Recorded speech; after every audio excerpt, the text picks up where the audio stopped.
Let's bring in Darin Burns now from the Moncton Mustangs Maritime Football League. There he is, Burns. He's upright today. Burnsy, I don't know if you saw what we were doing. I don't know if you saw on Saturday. John Frenzy and I watched the game, loved it. We had you guys on iPad, the Spring League on this big screen, and it was great ball. Man, the Mustangs won 24-0. I've reported it all. Everybody's seen it. You played 20 snaps, 2.5 tackles. It was a great game. How did you feel about the evening in Moncton? Well, I liked it. It was just pretty damn cold to have your first comeback. It was like 2 degrees with 50-kilometer-hour winds with lots of rain turning to slush. So it was kind of miserable. My hamstring tightened up a little bit, so we decided to shut myself down to rest it for next week because St. John is the next week's game. Kind of, hamstring. Well, I'll tell you what. It was broadcast on Facebook Live. Tell your cameraman he did a great job, but you do need announcers. We're very important, but as far as there was a lot of turnovers in the game. It was sloppy, and I don't think that was because of the players' fault. It was the conditions. I thought the timing was good. How did you feel about the quality of play for Week 1? The quality was there. I mean, we're dealing with COVID rules, so it was one football per half. They didn't want to bring in all these other balls and stuff like that. So, the ball was like a lead brick by halftime. So it was pretty difficult to, through being a quarterback or running back or what have you. I mean, our defense, we picked up some turnovers because, the kids there on Fredericton, they were, the ball was slippery and greasy. I think it would have been a much closer game had the elements been better or a higher scoring game. Fredericton's got a really good young quarterback that can throw the ball. They've got a couple of pretty good athletes on the team. We're fortunate in that sense, but, it's been a hell of a way for a 57-year-old to make a comeback in the middle of I don't know what the hell you can go. But sometimes it's better to be minus 10 degrees and no rain than it is to be at 0 and wind chill factors and your body just gets cold and it seizes up on you. So, but hey, got the game out of the way. Our team won. We had a great time with it. So, it's something to build on for the rest of the season. I think I looked up the conditions. I think it was 9 degrees and rain, but I never looked at the wind. What did the wind get up to? You guys must know. The wind got down. The wind was 50 kilometers, but the kickoff we were actually 4 degrees.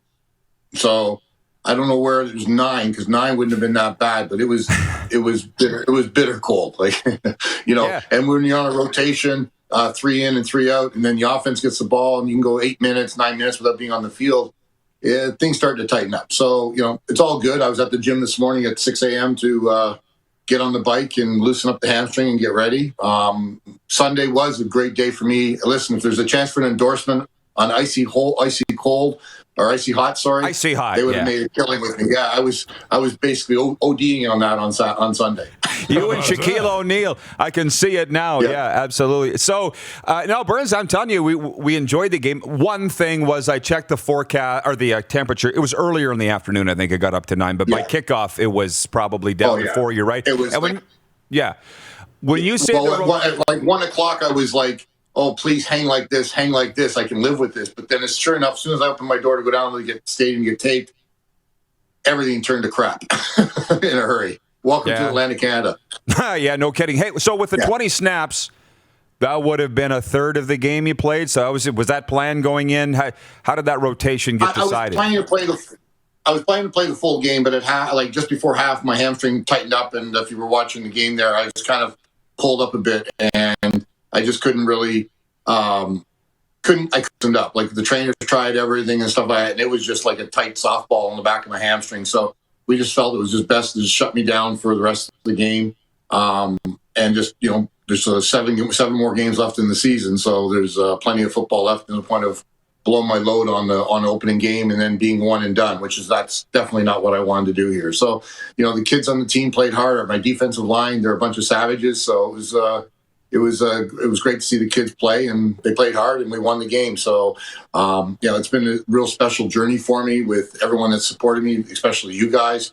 We've been getting a great message out. I did a post this morning where I thank the thousands of people that have literally been there for me, and you guys are a big part of that. My family as well, which I left out, I was thinking on Saturday before my years playing back to my teammates 9 and through the Burlington Brave, crazy Ottawa, which a lot of support the Looney Tunes, but we were one hell of a football team. Actually, we wanted to play the Ottawa Rough Riders in a game and give the money to charity, and they refused to play us. So we had a pretty good team. We had 35 guys on the roster that played in the CFL, so we all had a little bit of a attitude when it came towards the CFL because we were all cut for various reasons or what have you. So that was a great time. And then, again, doing 3 decades with the Moncton Mustangs. So it was kind of a going down memory lane, and it gave me a bit of closure with Bruce. Yeah, well, congratulations on finishing the game. Look, everybody wanted to know how you made out, and when they saw that it was just hamstring, they're like, "That's it." So good for you for not. Yeah. You fit in. You fit in, and the Maritime Football League's got a lot more followers now than it did before this. Yeah, and it just, for me, it was just like if it was just me with the hamstring, but there were about 7 or 8 hamstrings or calf pulls during the game, so I didn't feel so bad. I kind of felt like I was in the 20-year-old mark because they were dropping like flies as well. So it was not a fun game to come back after for myself 10 years, but everyone else 2 years from not playing. My son Taylor was giving me advice on what to do to get myself ready for the game. So I listened to it, but even that didn't even help. So it's been it was a challenge to get ready for the game. Let's say that, but hey, we got it done. We made a little history on. I'm the first guy to play competitive football in 6 decades. I've had. It's been a great ride.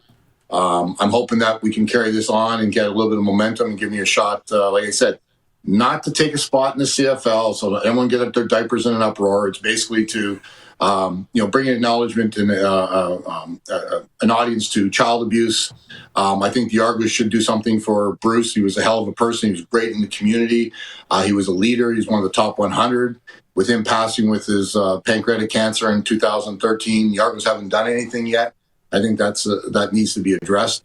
I know that there are more people at Bruce's funeral than sometimes an Argo game. So I think that they would do him right by doing that. And being that first kid that he helped off the street, they deserve it. He deserves to have some sort of a mention from the Argos. So no doubt. Let's just see what happens with that. And guys like you pushing narrative of all this, it's been great. I want to thank Leo from the CFL alumni. I want to thank Jim Mullins from Football Canada for the awards that I was given on Saturday. I would like to have had it done on the field, but it was too damn cold. Everyone was running into the locker room. So I got the awards given to me inside the locker room, but it was great. I had my defensive line unit with me. Those pictures have been out on social media. So all in all, it felt great. I didn't look like a 57-year-old man on the field. That's what counts. So all those naysayers, they can pound sand now. Hey, Burnsy, I'm proud of you. Thanks. Keep sending me your results, the photos. I'm covering it. There's not much else going on. So we got to roll. And also, Rod, we want to get you. We're still going to get you guys out here. Moncton Chrysler's been a huge sponsor. I know Rosie and Drew are really pleased with the coverage that you gave them on Friday. So I think you found a new partnership there. Thank you. They're really excited. I spoke to them today, so they're actually listening right now. So I think that all in all, we're going to get you guys butts down here, hopefully for the end of the season, the playoffs. That will happen at some point here. As soon as the politicians get their skirts untied a little bit and relaxed, we will get you guys out here and have a weekend. And I'm sure that Moncton Chrysler will be there to support it. So again, I want to thank Moncton Chrysler for all their support that they've given. I want to thank you guys. I want to thank the other media outlets that have been helping me get this narrative out. And most importantly, I want to thank the fans. You betcha. All right, Darin, thank you so much. It's been a wonderful partnership. We'll chat soon. Keep it going. Okay, thanks, guys. Bye now. Darin Burns from the Moncton Mustangs. What a story. You're watching Rod Pedersen On Demand. For more of The Rod Pedersen Show, visit rodpedersen.com or follow Rod Pedersen on social media.